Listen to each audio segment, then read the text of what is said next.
आज की दौर में एक बात तय है कि दलों के लिए चुनाव में जीतना सबसे बड़ा उसका एक कोई फॉर्मूला है तो वो है महिला कार्ड। और ये पूरी तरीके से बिहार चुनाव पर भी अब फिट बैठता नजर आ रहा है। हमने कल ही आपको बताया था कि बिहार इलेक्शन में अब धीरे धीरे करके सत्ता पक्ष के, विपक्ष के, महागठबंधन के और एनडीए के पत्ते खुल रहे हैं। महिला कार्ड अब खुलकर सामने आ चुका है बिहार की पॉलिटिक्स में।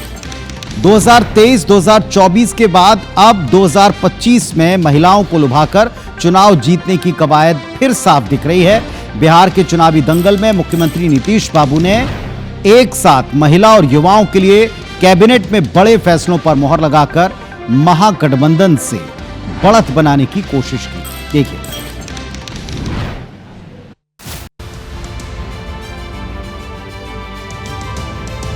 कुछ नहीं होगा। आयोग बनाकर नीतीश कुमार के जो 4 चाटुकार मंत्री और अफसर हैं वो अपने परिवार वालों को वहां नौकरी दिलवाएंगे। बिहार में वोटर लिस्ट वेरिफिकेशन पर जारी सियासी घमासान के बीच सीएम नीतीश कुमार ने मंगलवार को बड़ा चुनावी दांव खेल दिया। विधानसभा चुनाव से चंद महीने पहले महिला वोटर्स को साधने सरकारी नौकरियों में डोमिसाइल पॉलिसी लागू कर दी। इसका मतलब ये कि बिहार की महिलाओं को सरकारी नौकरियों में 35% आरक्षण का लाभ मिलेगा, जबकि बिहार के बाहर की महिलाओं को अब जनरल कैटेगरी से जोड़ा जाएगा। पहले बाकी राज्यों की महिलाओं को जो प्रदेश में निवास करती हैं, उन्हें भी 35% आरक्षण के तहत रखा गया था। अब केवल बिहार की महिलाओं को इसका लाभ मिलेगा। नीतीश कैबिनेट की मंगलवार को ही बैठक में फैसला लिया गया है। बिहार में इसके साथ नीतीश कैबिनेट ने पहली बार युवा आयोग के गठन पर मोहर लगाई। खास बात ये कि नेता प्रतिपक्ष तेजस्वी यादव ने आरजेडी सरकार बनने पर युवा आयोग के गठन का वायदा किया था। सीएम नीतीश के इन फैसलों पर एनडीए नेता तारीफ करते नहीं थक रहे, तो महागठबंधन के नेता इस पर निशाना साध रहे हैं। आज वाला जो फैसला है इसमें भी महिलाओं को आगे बढ़ने का, मुख्य धारा के साथ जुड़ने का एक मजबूत अवसर मिलेगा, ये मैं मानता हूँ। एक बार फिर से बिहार सरकार का, मुख्यमंत्री नीतीश कुमार जी का हृदय से आभार। आप बिहार के युवाओं से पूछिए कि वो आयोग चाहता है कि रोजगार चाहता है। बिहार का युवा अब ठगा जाने वाला नहीं है, वो आयोग और घोषणा नहीं चाहता है। तो युवा आयोग बनाने से कुछ नहीं होगा। आयोग बनाकर नीतीश कुमार के जो 4 चाटुकार मंत्री और अफसर हैं वो अपने परिवार वालों को वहां नौकरी दिलवाएंगे। बिहार का युवा जो बेरोजगार था वो बेरोजगार ही रहेगा। नीतीश सरकार के फैसले से साफ है कि जेडीयू ने ये दांव महिला वोटर्स और युवाओं को साधने के लिए खेला है। देश भर में अलग अलग राज्यों के चुनाव में महिला वोटर्स गेम चेंजर साबित हुई हैं। नीतीश कुमार बिहार की सत्ता पर 2 दशक से काबिज हैं। ऐसे में उनका महिलाओं पर दांव चुनाव में कितना चल पाएगा, इस पर सबकी नजर रहेगी। Bureau report, IBC 24। तो क्या YM के सामने ये MV महिला और युवा, क्या ये शक्ति काम कर पाएगी? अब आपको बताते हैं कि बिहार विधानसभा चुनाव में महिला वोटर्स इतनी खास क्यों हैं।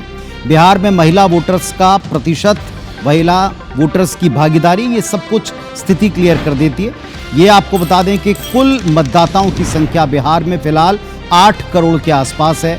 वोटर्स वेरिफिकेशन के बाद पूरी तस्वीर सामने आएगी, लेकिन जो 2024 के लोकसभा चुनाव के डेटा हैं उस पर अगर आप भरोसा करते हैं तो ये स्थिति बताती है कि बिहार में कुल 7.64 करोड़ मतदाता हैं, जिनमें पुरुषों की संख्या 4 करोड़ और महिला मतदाताओं की तादाद 3.6 करोड़ है। 20 से 29 साल के युवा वोटर्स की संख्या 1.6 करोड़ है और इन्हीं पर नीतीश कुमार ने ये बड़ा दांव लगाया। अब डोमिसाइल से इसको जोड़ा। ऐसा नहीं कि महिलाओं को आरक्षण वहां नहीं था, महिलाओं को आरक्षण था, लेकिन अब बिहार में जन्मी वहां की डोमिसाइल महिलाओं को उसका फायदा मिलेगा। और डोमिसाइल नीति पर भी देश में कई स्टेट आगे बढ़ चुके हैं। डोमिसाइल जिसका अर्थ होता है स्थानीय निवास प्रमाण पत्र आप किसी राज्य का रखें, वहीं जन्मे, वहीं प्राइमरी एजुकेशन लिया, वहीं के स्थायी निवासी हैं। और यह बताता है कि कोई व्यक्ति किसी राज्य का स्थायी निवासी है। सरकारें अपने प्रदेश के यूथ को नौकरियों में प्राथमिकता देकर इस नीति को अपना चुकी हैं। बाहरी के मुकाबले स्थानीय छात्रों को, युवाओं को नौकरी देना, महिलाओं को नौकरी देना चुनाव में काफी हेल्पफुल होता है। एक बड़ा वोट वर्ग इससे जुड़ता है। बिहार में भी इसके जरिए युवाओं के पलायन को रोकने का दावा होगा। युवाओं को रोजगार, सामाजिक आर्थिक सशक्तिकरण का दावा होगा। डोमिसाइल नीति में क्या बिहार ने ही पहल की है? नहीं साहब, इसके पहले कई स्टेट्स ऐसा कर चुके हैं। हरियाणा, मध्य प्रदेश, उत्तराखंड, हिमाचल प्रदेश, राजस्थान काफी हद तक इसमें आगे हैं और कई स्टेट में ये नीति चल रही है। ये पहली बार नहीं है जब किसी राज्य सरकार ने चुनाव के पहले महिला वोटर्स को साधने की कोशिश की हो। एक इतिहास है। मध्य प्रदेश में तब के जो सीएम थे शिवराज सिंह चौहान, उन्होंने इसका एक ऐसा फॉर्मूला निकाला जो पूरे देश में बीजेपी के काम आ रहा है। थोड़ा पीछे आपको लिए चलेंगे, जनवरी 2023 में लाडली बहना योजना लाए शिवराज, जो मामा और भाई के नाम से फेमस थे और इतने फेमस हुए कि बम्पर जीत उनको मिली। 1250 रुपए की राशि उन्होंने चुनाव के कुछ महीने पहले देना शुरू कर दी, जबकि योजना और ऐलान था कांग्रेस पार्टी का, कमलनाथ का।